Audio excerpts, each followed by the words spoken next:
Mr. Lukasevich? Yeah, I do have a handful of items. First and foremost, the Animal Shelter Advisory Board application period has closed, and we have just about a dozen actually highly qualified applicants, and we'll be starting to work through that process here post haste. Some parking updates. If you're following us on social media or website, you'll see parking restrictions starting at Friday, 5 a.m., what we refer to as Zone 4. So from the parking booth south, no parking. Zone 6, which is basically Lehigh Avenue South. So from the entry to the lot to the trust company, no parking. And also Zone 7, Hooven Building, behind the Hooven Building, railroad station area, starting at 5 a.m., no parking at all until the work's complete. This morning I got a call from the railroad confirming it. All right, so they're doing some maintenance work on the rails and stuff, so to ensure no possibility of damage to vehicles, we're gonna restrict parking there. Patience on everyone, there is still 11 o'clock train scheduled, so it's gonna be tough parking in Jim Thorpe for that train. Carpool. Yeah, carpool, go at the 1 o'clock train.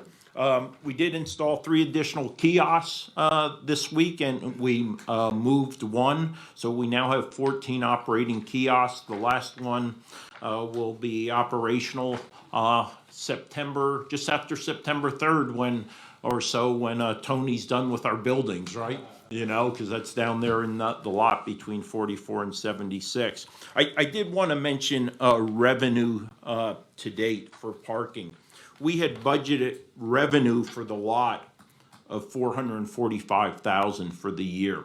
I want to say, we did have a slight increase for county lot parking. We've already reached $448,000 in parking, and we still have quite a way to go for the remainder of the year to include 2 significant festivals, one in October and then one in December. Of course, that could be modified due to the Delta variant. Probably the one thing I wasn't happy seeing, that our fines are a little bit higher. And, about $19,300 are where we're at with fines. And that's a little bit higher than normal. And I say it's not a good thing is because when you're given fines, it means you're probably not communicating effectively to the visitors, or that's what, we'll take the blame on that. So we're going to make a concerted effort, of course, going forward to enhance our signage, our information campaign to ensure that folks are informed of the specifics to parking on county properties. Because again, fines create tension with visitors, and when they get fines, it's less likely that they will return to Carbon County and continue to spur our economic and our tourism. A couple things on the horizon, booth relocation to help the traffic flow, additional signage. And I know we're working with our county engineer in regards to getting some bids ready for paving next spring. So that's a lot going on in the parking lot. Paving will entail not only the whole county lot, but Yep. the stone area to Yep. make it easier to put lines in for parking. Yep. It'll include the 44 lot, Yep. the 76 Say- lot over yep. there, the Hooven Building lot, Yep. the parking lot, let's see, Prison?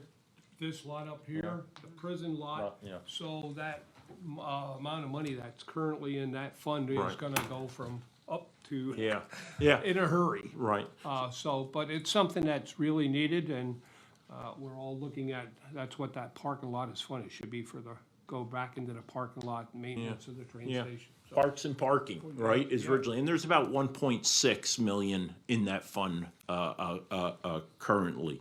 But again, that's just being reinvested back in, so, and that is saving the taxpayer, the county taxpayer, money. Senate Bill 554 passed. As I think most know, we've been placing our draft agendas online for quite a few months now. It will be a law in about 57 days. Municipalities and school districts will have to place their agendas online 24 hours prior, and it's quite restrictive as to what modifications can be made. We do have that on our Facebook page for those who are interested in that. Last night, Jim Thorpe Area School District voted to accept a letter of intent for the purchase of the property of 410 Center Avenue. But I just want to caution everyone that we are going through a process, or will be commencing a process of inspection. So this is not a done deal. And I just simply read, upon completion of said inspections, the county, within 7 days of completion of said inspections and receipt of all inspection reports, shall notify the district in writing of intent to continue the sale purchase of the property or to withdraw from and terminate the agreement. But again, it's us doing due diligence with those inspections to see or confirm that it's gonna make sense for us. So no done deal there. American Rescue Plan fiscal recoveries. We are still awaiting the final guidance from Treasury. As many realize, in early May, they provided interim guidance, but have yet to finalize that. So that is kind of hamstringing us a little bit in regards to programs and expending that money. We do have a nomination of a large digitization process in the Recorder of Deeds office that we're really leaning heavily towards. I would say also, there's a plethora, a multitude, right, of programs that went out there through CARES, the county block grant, the COVID hospitality industry recovery program, emergency rental assistance, CDBG COVID funding, shuttered venue operations grants. But the fact is, there are still some entities that have fallen through the crack in regards to getting assistance for COVID-related, negative impacts on their businesses or their organizations. So I'll be talking to my fellow commissioners in the next couple of weeks as we look at, how can we help find those few that have fallen through the cracks and provide them assistance? I'd like to start with our COVID county block grant folks who were not eligible at that time, to see if, again, it could be justified to provide them some funding because they fell outside of certain category restrictions on there. And lastly, and we got an email this morning, the three of us, and the director of GIS had come upstairs yesterday, mentioning that one of our interns will be departing. We do have an intern in VA out at Mock Chunk Lake, and present today is Lauren, who is our GIS intern, and I think it'd be appropriate for Jason to introduce and talk about her accomplishments and We should have value. done that earlier. Yeah. We should have done that earlier. Yeah. Absolutely.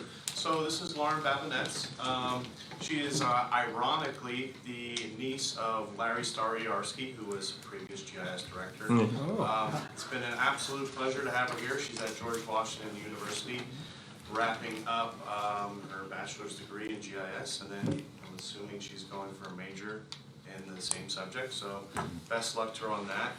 Since she's been here, she has finished what's called the Explore Jim Thorpe application. That's going to be going out very soon, and that's going to help get users to see everything that's going on in Jim Thorpe. It's going to be a good bullet for the commissioners. They can really say, hey, we're helping stimulate the local economy in this area, so it's just one stepping stone.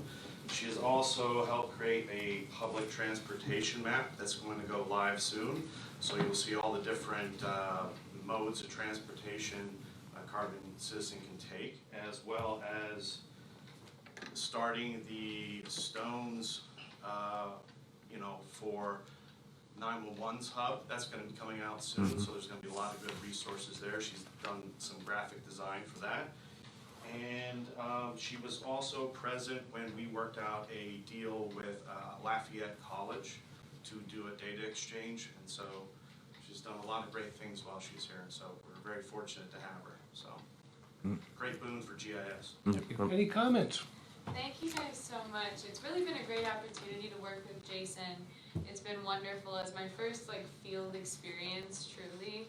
I've definitely learned a lot and gained a lot of insight on not only the day-to-day workings, but also kind of large-scale, large-form GIS, whether that's talking to people, exchanging and making deals, or just day-to-day operations. It's been really great. I'm very thankful. Your Uncle Larry must have been quite an influence on you. We actually came upon it independently. I had no idea until my mom had told me. Yeah. Yeah. Well, thank you. Thank you.